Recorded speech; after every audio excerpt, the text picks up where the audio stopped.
이게 되게 보고 놀랐어요. 이렇게 아파트를 공개해도 되나?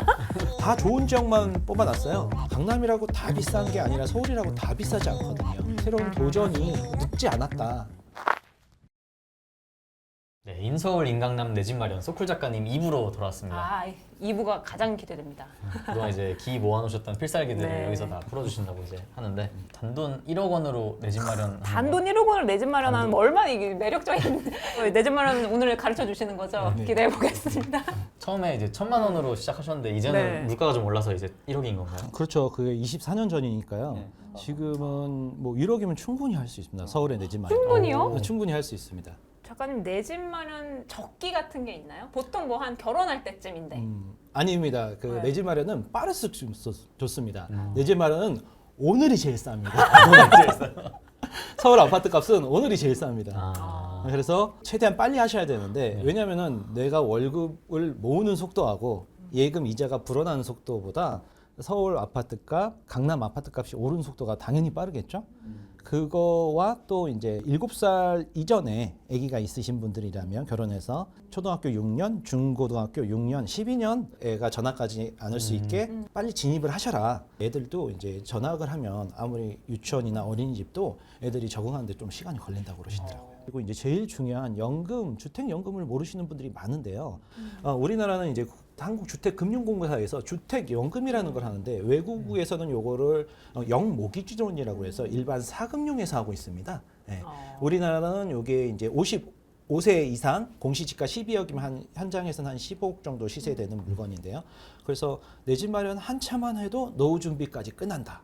이게 국가에다가 내가 살고 있는 집을 팔고 두 노인네가 애들을 이제 출가시키고 그 내 집에서 살면서 월세 따박따박 65세 정도 기준으로는 한 달에 한 290만 원 정도 요즘 기준으로는요. 예, 그렇게 평생을 받으실 수가 있습니다. 여기다가 이제 국민연금 한 100만 원 정도만 나오면 한 3, 400으로 두 분이 풍족하진 않지만 노후에 큰 막 일하시지 않아도 되게 한 400돈이면은 두 분이 사시는 데는 큰 무리는 없으시다. 내 집에 편안하게 사시면서 그래서 뭐 100살, 200살 살 때까지 계속 국가에서 나옵니다. 그러면 그 단돈 1억 원으로 이제 인서울의 내 집 마련인데 이게 어떻게 좀 작동이 되는 건가요? 사실 1억 원 저 아직 의심스러워요. 그러니까는 뭐 1억 원으로 막 30평, 40평 큰 아파트가 아니라 작은 10평대 아파트가 있습니다. 15평이라는 17평 같이 작은 원베이, 투베이 아파트들이 지금 노원구 쪽에 강북 쪽에 많이 있습니다. 지금 그 강남 쪽은 많이 올랐어도 지금 강북 쪽이나 그 비강남권은 서울도 아직도 많이 안 오르고 재작년에 폭락했던 그 시점 그대로 이제 보합 상태에 있는 지역이 많이 있거든요. 특히 경기도도 많이 그렇고요.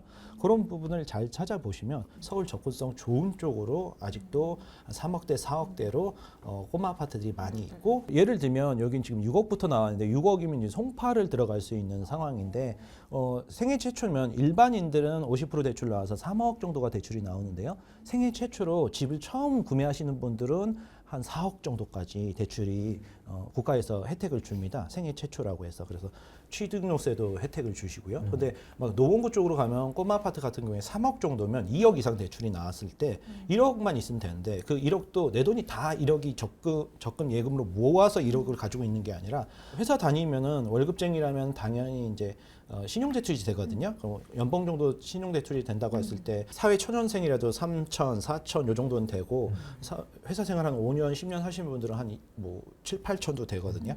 그러면 실제로 자기가 들어가는 돈은 5천 이하에서 해결이 됩니다. 네. 근데 그게 이제 뭐 외지구 뭐 비역세권이 그런 게 아니라 역세권, 대단지, 초포마 이런 기준으로 책에다가 말씀드렸습니다. 그럼 여기서 이제 10년을 살고 그렇죠. 이 꼬마 아파트 복도식에서 나보고 살라 그런 거냐? 그렇게 말씀을 하시는 분들이 있는데 여기서 평생 살라는 게 아니라 이게 사회 초년생 때 여기가 이제 진입하는 이제 인트로죠. 여기서 이제 살다 보면 또 배우자를 만나서 결혼을 하면은 이제 맞벌이가 되면서 더블 인컴이 되지 않습니까? 그리고 회사에서 연차가 5년, 10년 쌓이면은 연봉이 이제 2배도 되고 이렇게 되면은 사회 초년생 때 했을 때보다 2배, 4배로 이제 결혼하면서 이제 늘어납니다. 자금이. 그러면 이제 그때 20평대로 갈아타시는 거죠. 네. 그래서 내 집을 한번 마련하면 고기도 먹어본 사람이 먹는다고 계속 좋은 입지가 보이기 시작합니다. 그리고 자기가 첫 번째 내 집 마련을 하면서 실수했던 것들, 뭐 가격이 싸니까 너무 저층을 샀더니 소음이 많이 들리고 그런 내용들을 이제 20평대 소형으로 들어가면서 이제 더 이제 경험치가 올라가죠. 그리고 이제 여기서 이제 아기가 생기면 이제 또 테크트리를 이제 30평대 그 국민평형으로 이제 욕실도 2개인 그렇게 가는데 이게 그냥 1년 만에 되는 게 아니라 10년, 10년, 20년 프로젝트로 이렇게 잡고 계시면 됩니다. 20년. 네. 어쨌든 그럼 작가님 이 저 테크트리의 최종 목적지가 인강남인 건가요? 서울 안에서는 강남 쪽에 강남 3구 쪽에 아무래도 인프라가 굉장히 좋습니다. 네, 그래서 그쪽으로 들어가시면 좋지만 이제 예를 들면은 서쪽이 직장이신 분들은 이제 목동 쪽도 좋은 대안이 되실 수가 있어요. 왜냐하면 학군이 굉장히 좋거든요.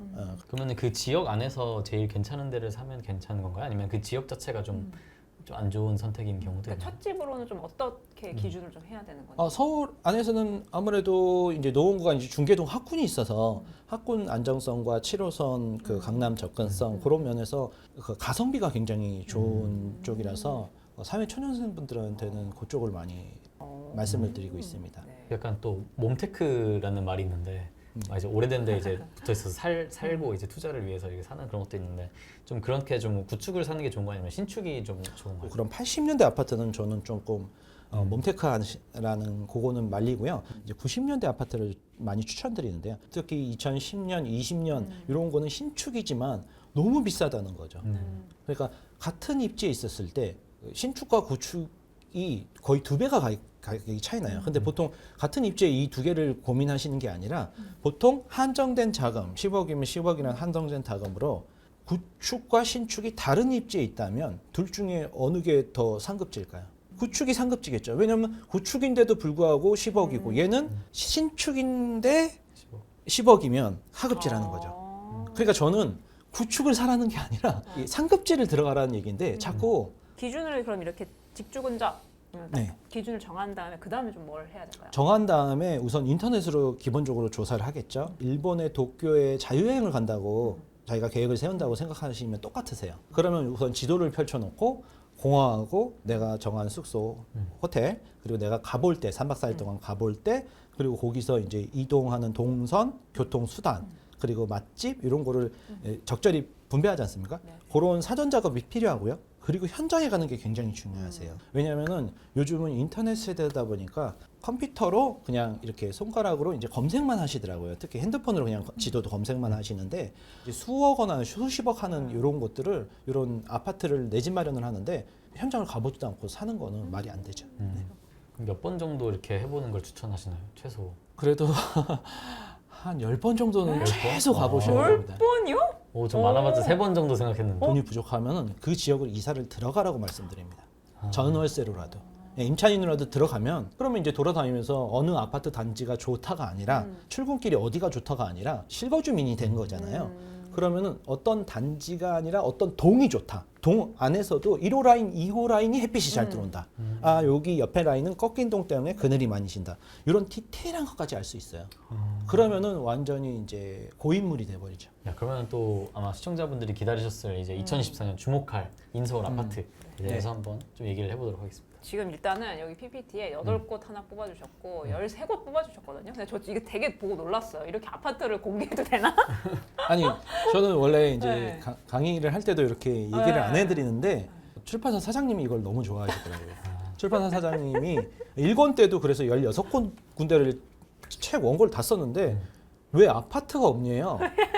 그래서 아니 여기 원칙을 하면은 여기 서울에서 뻔하다 그러니까 당신이야 뻔하지. 그쵸. 일반인들은 몰라요. 안 뻔하다. 개인은 찍어달라 그래서 몰라요. 1권에도 16군데를 찍어드렸어요. 그래서 거기가 이제 책이 나온 지가 8년 돼서 한 3배 정도 올랐는데 요번에도 그 정도 오를 물건들을 찍어달라. 아주 이 부분이 마음에 든다 그러시더라고요. 그래서 요번에는 21곳을 찍어드렸습니다. 네. 의외로. 그리고 심포도라고 생각해서 아 저긴 내가 못 가는 데야 이렇게 아예 포기를 해보시는데 강남이라고 다 비싼 게 아니라 서울이라고 다 비싸지 않거든요. 말씀드린 여기 나온 3억대의 역세권 대단지 꼬마 아파트가 있고요. 그리고 송파에는 6억대 꼬마 아파트가 올림픽공원 앞에 있고요. 그리고 서초에는 그 반포 한강공원 앞에 9억대 아파트가 있거든요. 근데 그런 거를 조사도 안 해보고 아이 비싸겠지 해버리면 작은 기회의 문조차도 접근을 안 하시더라고요. 그러면 약간 그 애가 있는 3인 이상 가족분들하고 네. 또 1인 가구하고 또 완전히 좀 다를 다르죠. 것 같아요. 완전히 네. 다르죠. 예. 학군을 보셔야 돼요. 아. 네. 그럼 요거는 좀 어떤 기준으로? 3인 가족으로 이제 방 3개 정도는 나오고 이제 근처에 초등학교가 있는 그래서 이제 애를 키우기 그래서 적합한 쪽으로 말씀드렸고 앞에 13곳은 이제 작지만 입지는 최상급지. 우선순위는 신축 구축보다는 입지가 일단은 최우선. 네. 그게 우리나라만 그런 게 아니라 외국에서도 외국분들 얘기를 이게 좀 들어보니까 로케이션 그런 거라. 빌라인가요 이거는? 킴스 빌리지? 아니에요. 저는 빌라는 안 하고 다 아파트입니다. 아. 예, 그래서 이름이 요래서 이름이 킴스 빌리지라서 사람들이 빌라인 줄 알고 조금 이제 선호도가 떨어지죠. 저평가돼 있고. 그렇죠. 그래요? 오히려. 네, 오히려. 예. 저도 맨 처음에 빌라인 줄 알았어요. 근데 9억 선에서 나오면 킴스 빌리지. 예, 여기가 이제 한강 반포 한강공원 바로 앞에 있는 고속버스 터미널 트리플 역세권 바로 앞에 있어서 서울에 어디든 한가운데 있으니까 방사형으로 어디든 가기 편하죠. 리센츠도 들어본 것 같아요. 리센츠는 이제 잠실 주공 2단지를 재건축한 아파트라서요. 잠실역하고 굉장히 가깝고 한강공원 가깝고 리센츠 안에 초, 중, 고가 단지 안에 5,000세대 안에 이렇게 들어가 있습니다. 엄마들이 굉장히 선호하는 아파트죠. 네. 그래서 다 좋은 지역만 뽑아놨어요. 그래서 제가 은평구 살거든요. 은평구는 없습니다. 은평구는 아니 근데 서대문구는 있는데 은평구 왜 없나요? 상급지가 아니에요.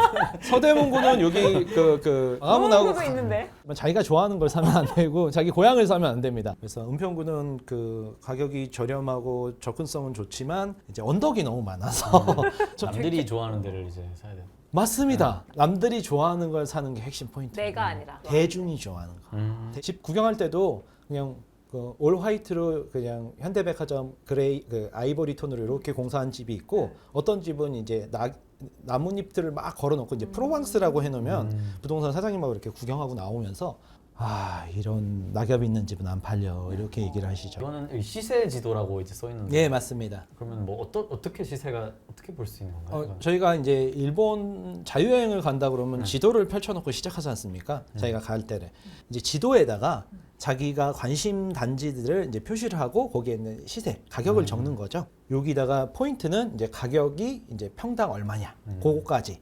왜냐면 가격이 12억이고 15억이고 그런데 얘는 24평이고 32평이면 헷갈리잖아요. 그러니까 평당 얼마냐까지 적는. 그래서 이렇게 색깔별로 이제 가격별로 그러면 한눈에 이제 어디가 비싼 지역이고 어디가 싼 지역이고를 알 수 있는데 이렇게 자꾸 시각화하는 거 제가 또 미대를 나와서 이렇게 시각화하면 한눈에 알아볼 수 있겠더라고요. 이런 자료를 어디서 볼 수 있는 건가요? 인터넷에 있는 지도를 다운받아서 프린트 하시면 됩니다. 이 적어놓으신 이 지도를 볼 수는 없나요? 이건 본인이 각자 하는 겁니다. 그래요? 예, 각자 하는데 해놓으신 이제 자료가. 저희 이제 카페에는 이제 선배들이 해놓은 것들 보고 이렇게 가시는 분들도 있고 족보가 왜냐면 있고. 그거를 미리 갔다 온 사람이 이제 지도를 올려놓으면 그걸 프린트해서 여기 이렇게 이분은 이렇게 하루 코스 이렇게 돌았구나 그거를 여기서도 알 수 있는 거죠. 초보분들이 이제 걸으면 좋다고 해서 언덕을 막 걸어 올라가시더라고요. 은평구 같은 데를. 그런데 이제 저는 이제 많이 이제 다녔으니까 꼭 걷는 게 다는 아니거든요. 그래서 이제 마을버스를 타고 올라가서 이제 걸어서 내려오는 이렇게 이제 효율적으로 현장 조사를 하기 위해서 왜냐면 아는 만큼 보인다고 이렇게 하고 가는 거하고 전혀 모르는 데로 가서 보면은 시간 낭비인 경우가 많습니다. 그래서 미리 사전 조사에서 요거 딱 한 장만 만들어서 요거 한 장만 들고 여행 가듯이 여행 여기 이쪽으로 가는 겁니다. 그러면 굉장히 좀 오늘 많은 약간 천기누설을 네. 약간 받은 것 같은데 혹시 보고 계신 시청자분들께 혹시 마지막 한마디 같은 게 좀 있으실까요? 상담을 하면서 제일 많이 느끼는 게 두려움인 것 같아요. 대출에 대한 두려움, 그리고 내 고향을 떠난다는 거에 대한 두려움. 난 강남에 연고가 없다, 서울에 연고가 없다. 그러면 이제 약국에 가서 후시딘을 하나 사시면 되고요. 오 마이 갓. 그래서 이제 그런 부분이 이게 약간 성장에 대한 자기 자신이 새로운 곳에 도전하고 그거를 이루겠을 때 그 어려운 선택을 했을 때 얻게 되는 그 성취감은 여러분들이 한번 겪어보시면 행동해 보니까 두렵고 힘들었지만 정말 내 자신의 자존감이 많이 올라간다 그런 말씀들을 많이 하시더라고요. 새로운 도전이 결코 늦지 않았다. 40이든 50이든 성장을 위해서 도전하시는 모습들 자체가 자기 자신의 인생에서 큰 도움이 되실 거다 말씀드리고 싶습니다. 되게 좋은 말씀해 주시네요. 네. 오늘 도전과 이런 성취 경험이 내 인생의 자존감을 수익을 떠나서 네. 또 올려주니까 저도 중요한 것 갑자기 좀 피가 끓는 것 같아요. 저도 좀 공부를 해야겠다. 네, 갑자기 네. 또 생각이 네. 드네요, 정말로. 네, 그럼 오늘 또 이제 인서울 인강남 내 집 마련이 소쿨 작가님 모셨고요. 네, 오늘 재테크에 참견은 여기까지 하도록 하겠습니다. 네. 네, 감사합니다. 감사합니다. 감사합니다. 네.